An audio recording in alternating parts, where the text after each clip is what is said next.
بات یہ کہ آپ نے بھی لائبل ڈیفیمیشن لاس کی بات کی، بالکل آپ نے درست کہا کہ نہیں کہنا چاہیے. جس طرح سے ابھی آپ بھی میں کہوں گا کہ فلاں کو قاتل، فلاں کو غدار، تو یہ بھی لائبل ڈیفیمیشن میں ہی آتا ہے. میرے خیال میں ہم جب مین اسٹریم میڈیا پہ بات کرتے ہیں تو ذرا سا شاندانہ صاحبہ، ہم لوگ اتنا پرانا، پہلی بار تو آپ کو انٹرویو میں نہیں کر رہا، تو میری گزارش یہی ہوتی ہے کہ ذرا سا ہم ریسٹرین کے ساتھ بات کریں. اگر ہم کہیں جی فلاں قاتل ہے اور فلاں، تو وہی بات جو آپ ان پہ الزام دھر رہی ہیں وہی آپ بھی کر رہی ہیں نا. ایسا نہیں ہے. آپ مجھے بتائیں کیا ارشد شریف کو عمران خان نے شہید کیا تھا؟ کیا عزیز میمن کو عمران خان نے شہید کیا تھا؟ کیا فاطمہ بھٹو کو عمران خان نے شہید کیا تھا؟ سن لینا، ہمارا پیارا دوست تھا. میں کہہ رہا ہوں نام سر، جو لوگ پاکستان کے، جی جی جی، میں نے تو نام کسی کا نہیں لیا، میں تو قاتل خاندان بولا ہے. اب جو اپنے آپ یہ لیبل لگانا چاہتا ہے لگا دے، میں نے تو کسی پہ نہیں لگایا، وہ اپنے آپ پہ خود لگا رہے ہوتے ہیں. مجھے بتائیں کہ جو لوگ ارشد شریف کے شہادت والے دن ہیپی برتھڈے کا کیک کاٹ رہے ہوں گے اور دیوالی کا کیک کاٹ رہے ہوں گے، وہ اس کی خیر خواہ تھے کیا؟ اچھا مجھے یہ بتائیے کہ میں ذرا پروگرام کے ایجنڈے پہ میں چاہوں گا کہ ہم دوبارہ گھوم پھر کر آئیں کہ آپ نے کہا کہ جی میں بھی چاہ رہی ہوں، لیکن اگر آپ مجھے بولنے دیں گے تو میں بات کروں گی. ہم دونوں آپ نے سوال پوچھا، مجھے جواب دینے دیں پلیز. جی جی جی جی. اچھا میرا سوال یہ ہے کہ آپ نے 2 سوال پوچھے. جی میں نے لائبل ڈیفیمیشن کا تو ظاہر آپ بات کری تھی تو میں نے اس کے لیے بات کر دی نا. میرا عرض یہ کرنے کہ آپ نے کہا کہ جی میٹنگ کا جو ہے ایجنڈا آپ لوگوں کو نہیں پتا تھا، لیکن ظاہر ہے آپ لوگوں نے وہاں پر بقول آپ کے ایک یونائٹڈ فرنٹ پیش کر دیا. کیا یہی بات ہوئی اگر ہم نٹشل میں کہیں؟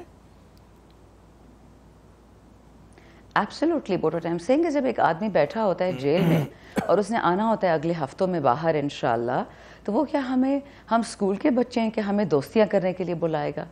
آپ کا کیا خیال ہے کہ what was the reason for calling us? ہم جو نیشن وائڈ اسٹرائک کی کال اب دینے لگے ہیں، جب بھی دیں گے، ہم جب نیشن وائڈ دھرنے کی کال دیں گے، ہم جب نیشن وائڈ پروٹیسٹ کی کال دیں گے، تو ڈونٹ یو تھنک کہ that was a far more interesting topic for Khan to talk about with his people rather than other things? اور وہی ریزن ہے کہ ہمیں نہیں ملنے دیا کیونکہ یہ نہیں چاہتے کہ خان صاحب ہمیں آرگنائز کریں صوبے کی لیول پہ، حلقے کی لیول پہ، تنظیم کی لیول پہ. یہ تو بہت بچکانہ بات ہے کہ ہم ملنے جا رہے ہیں تاکہ ہماری دوستیاں کرا دیں. میں دوبارہ معاف کیجیے گا، خان صاحب کی کیا ضرورت ہے؟ میں اپنے ناظرین کی اس کے لیے کہ اب آپ لوگ جو ہیں باہم شیر و شکر ہو گئے، کوئی آپ لوگوں میں اختلافات نہیں ہے، کوئی کسی سے ناراض نہیں، کہ ایسی ہی بات ہے. تو یہ بتائیے کہ مطلب میں آپ کے بیانات دیکھ رہا تھا، مطلب ہے نا، تو سنا جیسے کہ آپ نے شہریار آفریدی، ایک منٹ، کہ جو شبلی فراز صاحب پہ تنقید ہوئی، آپ نے کہا کہ جی ہمارے اس کے اندر جو ہے ایسے لوگ آ گئے ہیں کہ جو مطلب ہے مشکوک کردار کے لوگ ہیں. یہ آپ کی کوٹس ہیں نا، یہ آپ نہیں فرمایا ہے نا؟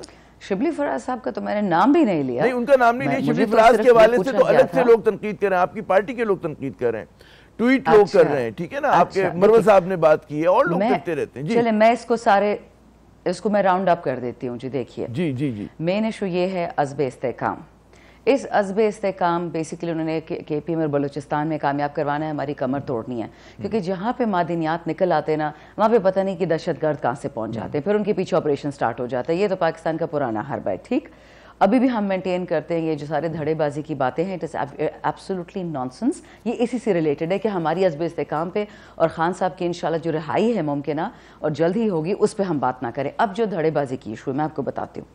ایشو کیا ہے؟ شاندانہ گلزار نے کہا کہ میں استعفیٰ دے رہی ہوں. میں نے بالکل بولا. میں نے کیوں بولا؟ کیونکہ شہریار نے فلور آف دا ہاؤس پہ کہا کہ آپ لوگ عورتوں کی عزت نہیں کرتے. اس نے ہاؤس کو بہت ساری باتیں سنائی کہ آپ منافق ہیں، آپ نے عورتوں کے پردے چار دیواری خراب کی ہے، اور ایسے ہاؤس میں کیسے بیٹھوں ایسے گندے لوگوں کے ساتھ. اسپیچ اس نے یہ کہی. لوگوں نے اس کی ٹرانسلیشن میرے سامنے شہریار آفریدی صاحب کا پیغام تھا کہ جی بانی پی ٹی آئی کی رہائی کے لیے کچھ نہیں ہو رہا، اس لیے ہمیں مستعفی ہو جانا چاہیے. جس پر مطلب جب یہ بات اسد قیصر نے سنی تو پھر وہ بھی اس کے لیے تیار ہو گئے. ٹھیک ہے نا. وہ جو آپ شبلی فراز کی بات کر رہی ہیں تو اس پہ تو مروت صاحب کا ایک ایکس پہ پوسٹ ہوئی ہوئی ہے. میں شبلی فراز کی بات نہیں کر رہی ہوں، میں کچھ اور کہہ رہی ہوں. جی میں دونوں کو ملا رہا ہوں تاکہ میں کچھ اور کہہ رہی ہوں آپ کو. اچھا چلیں پہلے. نہیں ان کا کوئی آپس میں لین دین نہیں ہے نا. اب سنیے، اچھا مروت والی بات سوائے کہ شبلی اور شہریار دونوں کو ہارٹ سے ہیں. میں مروت پہ بھی آتی ہوں. اچھا، تو اس پہ یہ ہوا کہ ہم نے کہا کہ دس از ناٹ آن، ہمیں خان صاحب کو نکالنا ہے. ہماری عوام ہم سے پوچھ رہی ہے اور لوگ بہت غصے میں ہیں. پارلیمنٹری پارٹی میں کتنی دفعہ یہ ڈسکس ہوا کہ ہم نے جلدی خان کو نکالنا ہے، لیکن جب میں خود پچھلی دفعہ خان صاحب سے ملنے گئی تھی مہینہ پہلے، تو انہوں نے کہا کہ جب میں کال دوں گا تب لوگ آئیں گے. اینڈ آف اسٹوری، بات ختم ہو گئی. شہریار کو وہی فرسٹریشن ہو رہی ہے جو حامد رضا صاحب کو ہو رہی تھی آج سے 2 مہینے پہلے.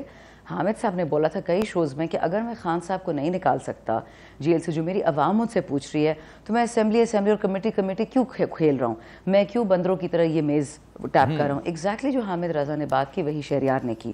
پھر شہریار کیونکہ ذرا زیادہ تکلیف, اس نے بہت عجیب قسم کا ٹارچر برداشت کیا ہے اڈیالے میں تھینکس ٹو رانا ثنا, سو اس کی وجہ سے وہ بہت زیادہ دکھی تھا کہ عورتوں نے بھی قربانیاں دی, مردوں نے بھی دی, اور ہم خان کو نہیں نکال سکے.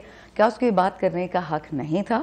اس نے کوئی ریزگنیشن نہیں دیا تھا, بٹ پھر میں نے اس کو سوشل میڈیا پہ وارننگ دی, پھر شیر افضل نے اس کو وارننگ دی, پھر عمر ڈار نے اس کو دی, پھر ریحانہ ڈار نے وارننگ دی کہ اگر آپ ریزائن کریں گے. پھر اسی طرح ہمارے سارے جتنے ایم این اے تھے انہوں نے پکڑا اس کو پارٹی میں کہ اگر آپ جائیں گے بھائی ہم بھی جائیں گے. اگر آپ نے خان صاحب کے ٹرو سولجرز تو ہم یہاں کیوں بیٹھے ہوئے ان شیطانوں کے ساتھ؟ ایبسلیوٹلی. اچھا